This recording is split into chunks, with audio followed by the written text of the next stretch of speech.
This is the story of ambition meeting annihilation. It is the story of the 1996 Everest disaster, a tragedy where the most dangerous place on Earth proved its unforgiving nature, transforming a guided luxury tour into a frozen, inescapable nightmare. Welcome to the death zone. By 1996, climbing Everest was big business. For a staggering $65,000, you could buy a chance at the summit, guided by legends. Our focus lies on two rival commercial operations: adventure consultants, led by the meticulously prepared Rob Hull, and Mountain Madness, headed by the charismatic, risk-taking Scott Fischer. After weeks of preparation and painful acclimatization at base camp, the date for summit push was set, May 10th. Every climber knew the rules of survival and the death zone, the unforgiving area above 8,000 meters where the human body is systematically dying. The most crucial rule was the 2 p.m. turnaround time. Reach the summit by 2 or turn back, regardless of proximity to the top. This rule was the only thing standing between triumph and certain death. The early morning hours of May 10th brought the first signs of trouble. Crucial time was wasted due to bottlenecks, primarily at the infamous Hillary Step, where fixed ropes hadn't been secured. Precious oxygen and energy drained away as climbers queued in the thin air, the clock ticking towards the absolute deadline. When the summit was finally breached, the 2 p.m. rule shattered. Scott Fischer, weakened and slow, arrived at the top at 3:45 p.m.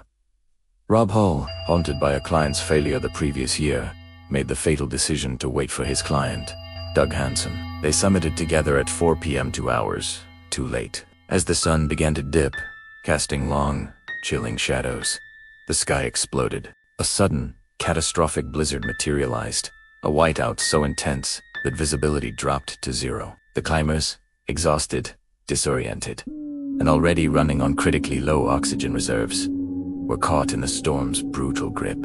This was not a challenge. This was execution. Scott Fischer collapsed. Unablet mubi. His strength utterly spent. His Sherpa was forced to leave him to seek help, a final, desperate act. Though Anatoly Bokrev, a guide from Scott's team, attempted a heroic rescue, reaching Scott was too late. The mountain had already claimed him, his body frozen against the unforgiving ice. Meanwhile, Rob Hull found himself stranded at the south summit with Doug Hansen.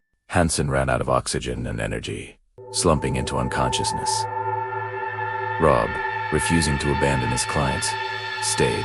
Guide Andy Harris arrived, bringing vital oxygen, but the storm's fury was relentless. Andy soon disappeared, likely falling into the abyss. Hansen, too, was lost to the steep slopes. Rob Hull was left utterly alone, stranded at 28,000 feet, enveloped by a cold that promised death. But the horror was not done. Beck Weathers and Jessica Namba, clients who had collapsed and frozen solid, were left for dead by the descending survivors. Yet, through a terrifying miracle, Beck Weathers, after hours in a hypothermic coma, jolted awake, frozen, half-blind, and hallucinating. He stumbled through the blizzard and found his way back to Camp 4. Jesko Namba sadly never woke up.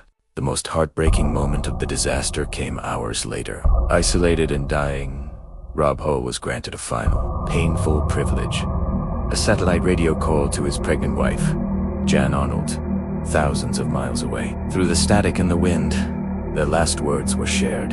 Rob told her, "Tidurlah dengan nyenyak, kekasih. Tolong jangan terlalu khawatir.